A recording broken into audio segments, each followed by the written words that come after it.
Are you looking for a rural town to buy some real estate? Want to get a mortgage and live the American dream? Or are you just looking to retire away from the big city? Who doesn't, right? Today, we're looking at great rural towns in the Commonwealth of Virginia. Yes, it's a Commonwealth, not a state. There's not much of a difference unless you're in the Commonwealth. They seem to take some kind of pride in it, and they'll correct you. Virginia is a very historic state or Commonwealth, and in my opinion, it's very different depending on what side of the state you happen to be standing on. Most states are sort of like that. Virginia seems to be a little more noticeable than most states. Like I said in the other videos, I normally do top 10 lists, but not all states have 10 good rural towns, and I don't want to waste your time with a bunch of places that are a reach just to get to 10. Virginia has some crime issues in their small rural towns, and they seem to be lacking when it comes to decent internet. Those two things knocked a whole bunch of great small towns off this list. And for those of you who've been commenting lately about you don't need internet if you're moving out to the country, that's part of the reason you want to disconnect. Congratulations, you are a rarity these days. I'd also like to talk to you and find out what it's like still living in 1990, 22 years later. People need internet these days, especially if you're working from home. But the focus of this series is rural towns. That normally implies a good distance outside a metro area. When it comes to towns in this video, we're looking for that sweet spot, a decent place to live that isn't too close to a major city, it's easy on the crime rate, it's not 5 hours away from a hospital, and it's not so far out in the sticks that you get horrible internet. Those are the requirements. Get it?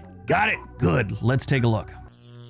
Number 6, Floyd, Virginia. Floyd sits about 45 minutes west of Rocky Mount, Virginia. The town of Floyd was originally called Jacksonville. They named it after President Andrew Jackson. He was, the man in the White House when the town kind of came to be. The name was subsequently changed to Floyd for Virginia Governor John Floyd. Now, he was a pretty interesting guy. He was the governor of Virginia, but he's the one that actually started pushing for the United States to kind of claim Oregon as part of the United States. After the War of 1812, both Britain and the United States had claimed Oregon, but nobody was really pressing the issue, and there were no outposts or anything like that out there at the time. He's the one that pushed for it to happen. They named the town after him. These days, it's a small rural town that's got a population of about 600. It's a nice looking place. The countryside here is amazing. It's nice. It is a great place to live. They got a crime rate that sits 14% below the national average, which is outstanding. When it comes to healthcare, they have some health clinics in town, nothing big, and a few doctor's office, family practice, things like that. If you need a hospital, they have the Carilion New River Valley Medical Center, which is about 25 minutes to the north. So they get a thumbs up for both healthcare and crime rate. When it comes to internet, not a problem. Now, keep in mind, the internet numbers they give you are mostly for the downtown and surrounding area. The further you get out into the rural portions, you got to question them if they're going to be able to deliver internet to your place before you buy someplace. Always keep that in mind. And as time goes on, that will become less and less of an issue, especially with things like what Elon Musk is doing with his new satellite internet thing. It's supposed to be pretty good. We'll see how it pans out in the next years. But right now, you have a few choices. You have Citizens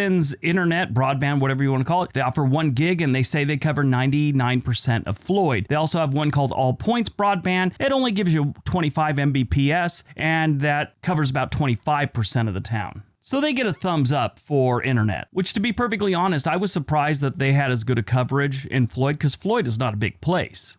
There's only 600 people that live here, and they got decent internet. Floyd also gets a big thumbs up for their real estate. They have a lot of things for sale, both in town and the outskirts, and it's a wide range of prices too. I've seen some decent ones here, just going by Zillow, that are under $200,000 that are in town. 4-bedroom, 3-bath, $189,000. Older home looks decent. They got some other ones, $450,000, but $350,000 to $450,000 is what you're probably looking for to find something nice in and around town. If you want to go outside of town, you can find some older homes that need a little work that'll probably come with a couple acres, and those go for about $200,000 as well. Here's something to keep in mind about all Virginia towns. They're really close to nature, almost always. That means hiking, trails, fishing, whatever you want to do, you're going to find it here. Virginia's just that way. Sure, when you get over into the cities like Richmond and stuff like that, you're not going to find as much, but most of the stuff we're talking about on this list is rural. Rural always has hiking. Virginia has really good hiking. Number 5, Abingdon, Virginia. Abingdon is a nice rural town about 20 minutes north of the Tennessee border. and about 2 hours southwest of Roanoke, Virginia. Again, this is a great place if you like the outdoors. As a matter of fact, you can find a trailhead for the Virginia Creeper Trail in Abingdon for you outdoor types. This offers the possibility of seeing some amazing wildlife and some awesome landscapes. It is kind of big for a rural town, but just outside of a great downtown, you have wilderness and farms everywhere. This is a great place to live if you do want to be away from big cities. I mean, Bristol's right down the road, but Bristol's really not that big. It has a population of 8,000, so that's pretty good size, and they have a crime rate that is 39% lower than the national average. That is outstanding. Now, when it comes to internet, you can get 1 gig from Xfinity, which covers 90% of the town. They also have Point Broadband, which offers 1 gig, and they also offer 60% of the town. So both crime and internet get a thumbs up. It's a big thumbs up for healthcare. Right outside of town, they have Johnston Memorial Hospital, emergency room, the whole bit. It's also a great place if you want to buy a house. They have a wide range of prices and property sizes and all that good stuff. Currently, they have homes as low as $200,000, but go up to about $550,000. I would say a majority of the good ones you'll find between $250,000 and $325,000. And I'm talking really nice homes, big lots. You're not right on top of each other, just nice homes. So yeah, they definitely get a thumbs up for real estate.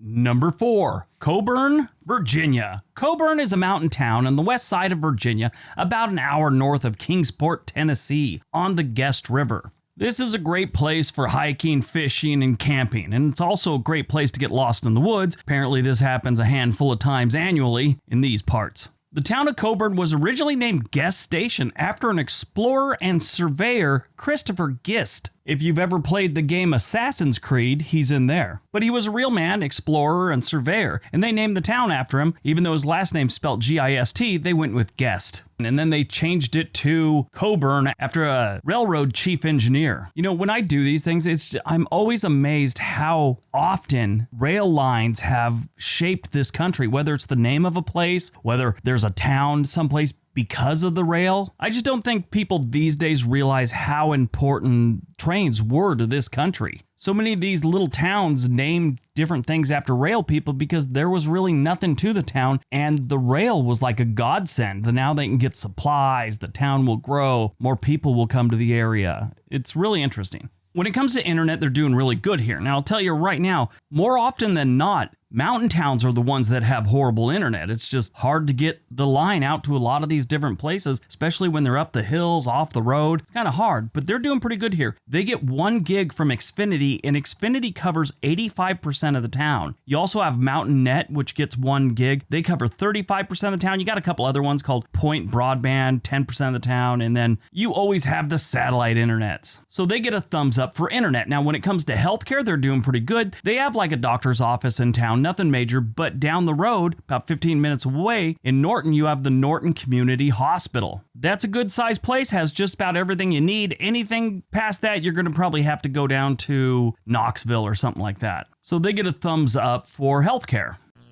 Number 3, Strasburg, Virginia, or Strasburg. I've actually heard people call it both. They kind of put this ow on there like Strasburg, but it's really Strasburg, and I'm sure a bunch of people are going to comment in the comment section, so buckle up for that one. Strasburg sits about an hour and a half west of Washington, D.C. on the North Fork of the Shenandoah River. This is a beautiful town of about 6,500 residents. Besides having great stats all the way around, I included this one for the veterans. They have some great VA hospitals that are within an hour away, hour and a half if you want to go into D.C. For everyone else, they get a thumbs up for healthcare because they have a few family practices in town, along with their urgent care. Beyond that, you have Warren Memorial Hospital about 20 minutes away in Front Royal. So they got plenty of healthcare. They're doing great. They get a thumbs up for crime too. It's 51% lower than the national average, which is outstanding. Now their internet, I'm going to give it a faded thumbs up because they have a company called Chantel. They have 1 gig, but it only covers 85% of the town. They also offer 100 megabytes per second, and that covers about 90% of the town. I'm sure some people in the neighborhood or in this town are getting hosed. So they get a faded thumbs up. When you're looking at real estate, they have quite a few things to choose from, and they range right now from $200,000 up to about $700,000. Most of the time, you're lucky to see something between $200,000 and $250,000 pop up. But what you're really looking at is like $400,000 to $500,000, and that'll get you something decent.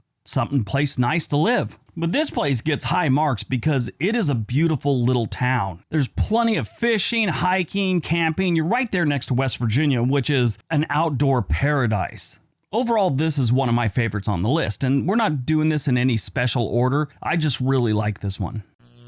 Number 2, Cape Charles, Virginia. Cape Charles is located close to the mouth of the Chesapeake Bay on Virginia's eastern shore. This place was founded in 1884 as a planned community by, guess what? A railroad company. Well, ferry and railroad company. This is not a place for people that are looking to retire on a budget, or let's say you work from home and you're not killing it in the salary department. This is not your place. This place is pricey because it sits on the Chesapeake Bay. They have a golf course and they have like a marina for your boat. But it is definitely away from any metro area. The closest metro area is about 45 minutes away, and you got to cross the Chesapeake Bay Bridge Tunnel. And that's where you'd have to go if you have to go to a big hospital. They do have a medical center in town with some doctors and stuff like that, but anything big, you're going to have to head out to Virginia Beach, which is a little less than an hour away. This is a nice beach and rural community. I was watching a video about a guy that lived there, and he said that him and his girlfriend at the time, they've now been married like 30 years, they came out here for one of her friend's weddings. And it was the first time he'd ever been to Cape Charles, and he was like, we're moving here. And a few years later, they did, and they never left.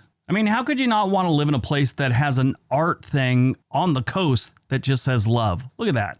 They only have around 1,000 people living here, and they have a crime rate that's 54% lower than the national average, and that's outstanding, so they get a thumbs up for that one. When it comes to internet, they're doing pretty good, especially being this far away from everything. You can get 1 gig from Eastern Shore of Virginia Broadband Authority, and they say they cover 95% of the town, so they get a thumbs up for that one. Now, like I said, it gets expensive, and one of the most expensive things here is real estate. Currently, they have 3 things for sale, and they're going for $1 million.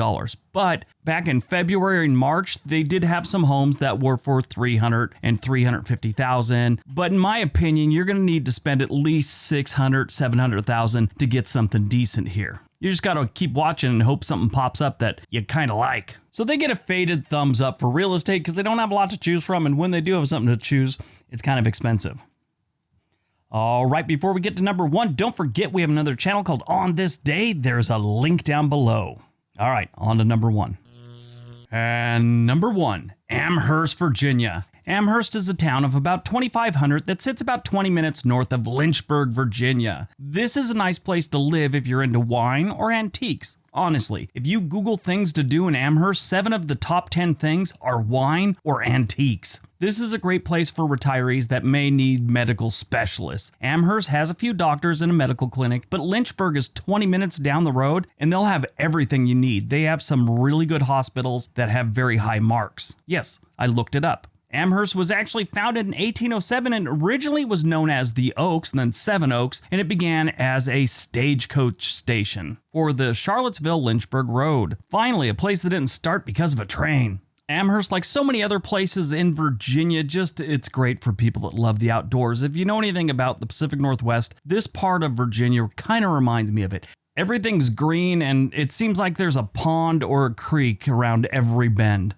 But like I said, they got great healthcare, so they get a thumbs up here for that. Their crime rate is 73% lower than the national average, so they get a big thumbs up for that one. When it comes to their internet, they're getting a faded thumbs up. They have Xfinity 1 gig, but it only covers about 58% of the town. They also have another one called SCS Broadband. They offer 1 gig, but that only covers 25% of the town. They have some other ones that give like 25 Mbps, but that's really not the greatest. When it comes to real estate, they get a big thumbs up because they have everything. They have a few homes for $200,000. They've got a bunch for between $300,000 and $450,000. Of course, if you want to dump $1.5 million on a piece of property, you get 34 acres and a really nice house. So they're all over the place, and they got a handful to choose from. In the last 6 months, they've sold like 8 for under $250,000. So they got a price range for just about everyone. All right, that's today's video. Hope you guys enjoyed it. Do me a favor, don't forget to hit that like button. It really helps out the channel. That way I can keep feeding my pig. All right, everyone, have a great day. Be nice to each other.